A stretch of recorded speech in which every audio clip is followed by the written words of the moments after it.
लो बई सारे वीर भरा थोड़ा नेड़े नेड़े आ जाओ तो गल जरा ध्यान नाल सुन लीजिए।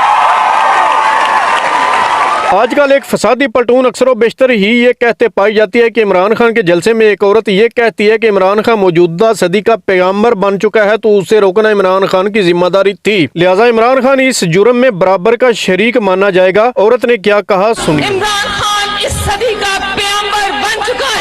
लेकिन दूसरी जानब अगर TLP के स्टेज पर बैठे हुए हाथ में माइक पकड़े हुए बाबा खादम हुसैन रिजवी साहब की मौजूदगी में पीर अफजल कादरी कह दे कि तीनों जज वाजिबुल कत्ल हैं और फौज के जितने मुसलमान जर्नैल हैं उनकी जिम्मेदारी है कि इन जर्नैलों के खिलाफ बगावत कर दें, बाजवा के खिलाफ बगावत होनी चाहिए, तो इसकी जिम्मेदारी बाबा खादम हुसैन रिजवी साहब पर बिल्कुल भी नहीं डालनी कि उसी वक्त पीर अफजल कादरी को रोक कर कहते कि आप गलत बात कर रहे हैं। सुनिए, ये तीनों जज शरई तौर पर वाजिबुल कत्ल हैं।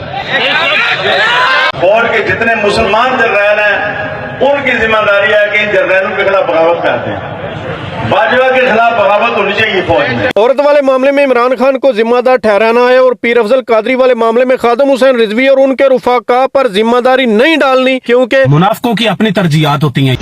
दीन को तख्त पर लाने वाले अलंबरदारों से पूछना चाहता हूं कि तीनों जज अभी भी वाजिबुल कत्ल हैं या ऑर्डर मनसूख कर दिए गए हैं? अगर मनसूख कर दिए गए हैं तो ऑर्डर मनसूखी सॉफ्टवेयर अपडेट होने से पहले की गई थी या बाद में? जनरल बाजवा अभी भी कादियानी है या अब मुसलमान हो चुका है? जवाब के लिए मैंने अपना मेंशन खुला रखा हुआ है।